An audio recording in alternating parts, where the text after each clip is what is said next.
Hi, I'm Rachel Barton Pine, and welcome to the second episode of 24 in 24, Concertos from the Inside. Today is going to be all about the Glazunov Concerto. It was at summer camp 5 years later, Bowdoin in Maine, when I was 15, that I first learned the Glazunov, and it was just such a perfect situation because one of my best friends from camp that year, name of David Yonen, a violinist from Germany, and he was learning the same concerto at the same time, so we both would, spend a few hours in our rooms practicing the Glazunov, and then we would touch base and play things for each other and ask each other how it was going with certain intonation spots or talk about phrasing or just share fingering ideas, stuff like that. It was so much fun to be learning the same piece together with a friend. I think you're right now looking at a picture of us from that summer, which also includes my other best friend from that camp, Vivek Kamath, who went on to join the New York Philharmonic. And David is a professor and soloist in Germany and America. And getting to know your future colleagues is such an important part of camp, not just future colleagues, but dear friends. The architecture of the piece just seemed a little amorphous until the third movement kicked in. But then after years of performing it, finally one day it was like a eureka moment. I was practicing the D flat major section. Quick theory quiz, how many flats is that? It's 5. So this whole D flat major part is in kind of an ABA structure within itself. It has a clear beginning, a clear ending with a little coda. And I was like, this is totally a second movement, only there's more stuff after that before you get to the third movement. So what's going on here? And then it really struck me that there's a very obvious exposition, the first part of the first movement, and then those same themes come back and are kind of developed, and then there's a quasi-recapitulation, and then the cadenza only uses themes from the first movement, not from that whole D flat major lyrical part. And I was like, wait a sec, this is a normal first movement and a normal second movement, only the second movement's been basically shoved inside of the first movement between the exposition and the development. I've literally never encountered another classical piece that follows that strange structure. I mean, it all flows along and is connected and really there's actually no breaks between any movements or sections of movements. It really works, but when you stop and think about it, you're like, that's so strange. Yeah, so right here,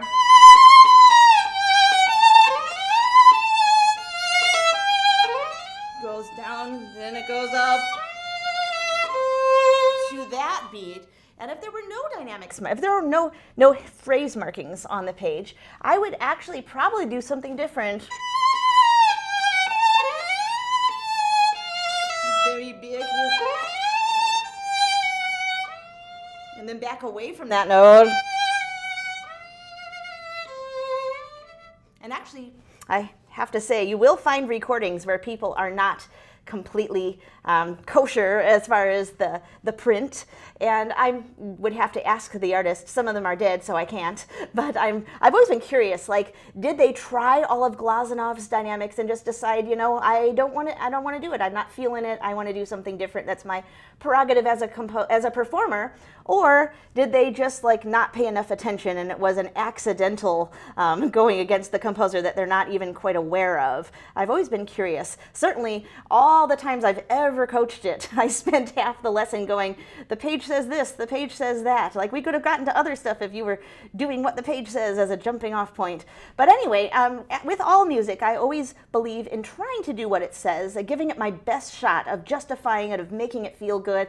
And if I absolutely can't, then certainly I can do something else, because you have to make your performance effective. But I always try to figure out if I can make what the composer is saying work. So, there are famous excerpts that we use to test instruments. So when you hear somebody playing a bit of this or a bit of that, that doesn't mean that that's the piece they're performing this week or learning this month. It means that those are the famous spots that we use to test fiddles. And so, of course, we've got our loud G-string spots from Bruch or Sibelius. Or the opening of Saint-Saëns B minor.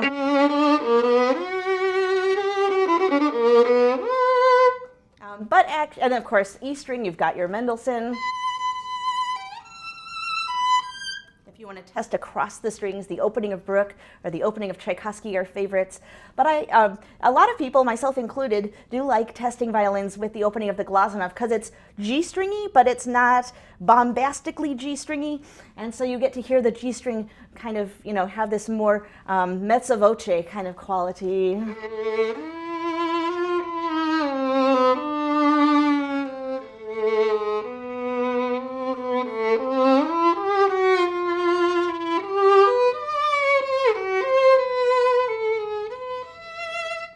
Gives you a lot of information about the personality of a violin on its G and D strings, how it can create the right mood in the opening of this particular concerto.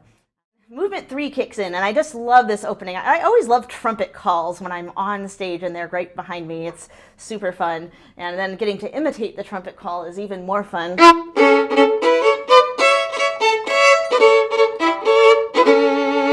I mean, how great to get to do that on your violin. There's one thing he does that's not on your typical violin techniques checklist. In fact, I've never seen this technique used in any other concerto. Maybe it's been done in some contemporary ones, but certainly none of the A-list, B-list, C-list stuff that I've ever heard or played. And this is the strumming moment with your bow hand finger, where he literally imitates it says a la guitarra, but it really sounds like a Russian balalaika.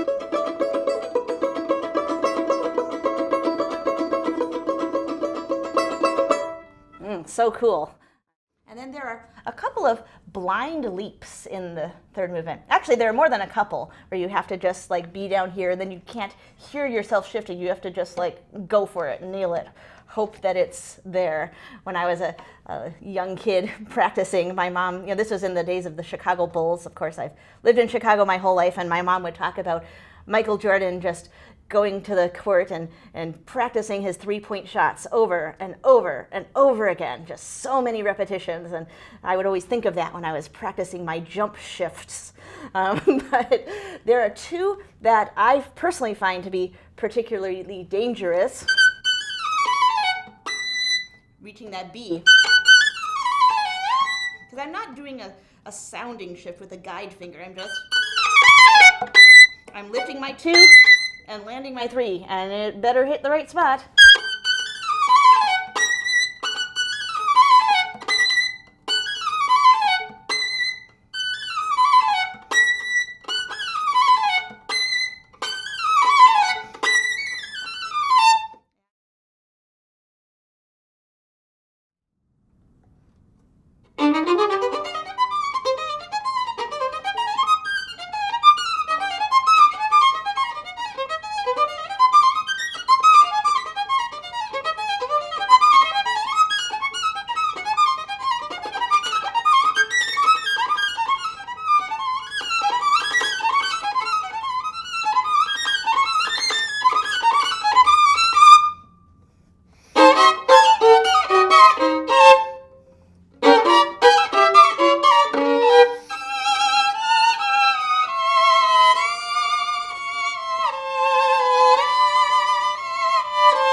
Okay, well, I think we have a couple of questions, and after that, I'm going to take a few minutes and hop over to Zoom to answer any questions you might have about this concerto or about the Mendelssohn. If you watched it on video on demand and didn't get a chance to be at last week's Zoom, you can ask me questions about that concerto too, or anything else that's on your mind about practicing or whatever. So our first question is from Jose. Hello, Rachel. I'm currently working on the Glazunov Violin Concerto. So I was wondering, how do you get in the right mindset to begin this concerto? What do you have to do to set the mood for yourself?